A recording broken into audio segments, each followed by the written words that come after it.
წელს ბათუმის საბავშვო ბაღებმა 1322 აღსაძლებელზე მეტის მიღება ვერ შეძლეს. მათი რიცხვი კი ვინც რეგისტრაცია გაიარა, მაგრამ დაწესებულებებში არასაკმარისი ადგილების გამო უარი ეთქვათ 3000 საჭარბებს.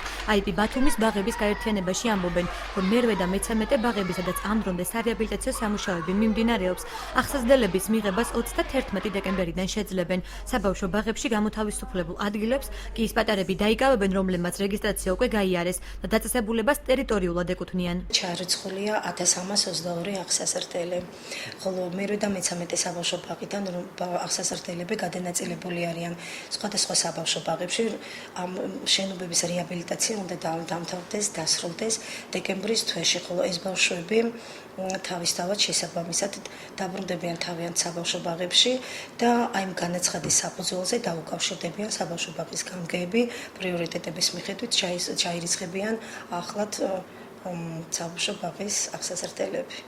ქალაქში არსებული საბავშვო ბაღების გამგეები აღსაძლებელების მიღებისას უპირატესობას სასკოლო ასაკის უდედმამო და სოციალურად დაუცველი ოჯახების შვილებს ანიჭებენ. თუმცა ბაღში მოსახვედრად მშობლები ხშირად არაკეთილსინდისიერ მეთოდებს მიმართავენ და ადმინისტრაციას არასწორ ინფორმაციას აწვდიან. სასკოლო ბავშვი ვერ დავტოვებარეთ, სოციალ დაუცველი ვერა, მარტო ხელა და გაჭირვებული ვიც პრიორიტეტები უფრო მეტად სარგებლობენ. მშობელი მომივიდა და მითხრა რომ აი დედა გარდაცვლილი მიყავს და მიიღეთ გეხვეწები ჩემი დისშვილი და გავეკიდე მე აი ორს ვერ გთხოვ მისი შვილი მთხოვა მე დაძდა მე აღმოჩნდა რომ დედაც ყოლია ბაღაზე მთელი ბაღი დამცინა და საერთოდ გარდაცვლილია გადასარევ ჯანმრთელი პედაგოგიკალია ის დედა ვიზეც მითხრა. ბათუმის მერიაში ამბობენ რომ წლის ბოლომდე 3 ბაღის რეაბილიტაცია დასრულდება. შემოერთებულ ტერიტორიებზე კი სადაც ამ მხრივ განსაკუთრებით რთული სიტუაცია, ახალი საბავშვო ბაღის მშენებლობა და არსებული შენობის რემონტი მიმდინარეობს. 3 ბაღის რეკონსტრუქცია დამთავრდება 25 დეკემბრამდე და ასევე კახაბერში ჩაეყარა საფუძველი ახალ ბაღს, რომელიც უკვე 2015 წელს დასრულდება რა.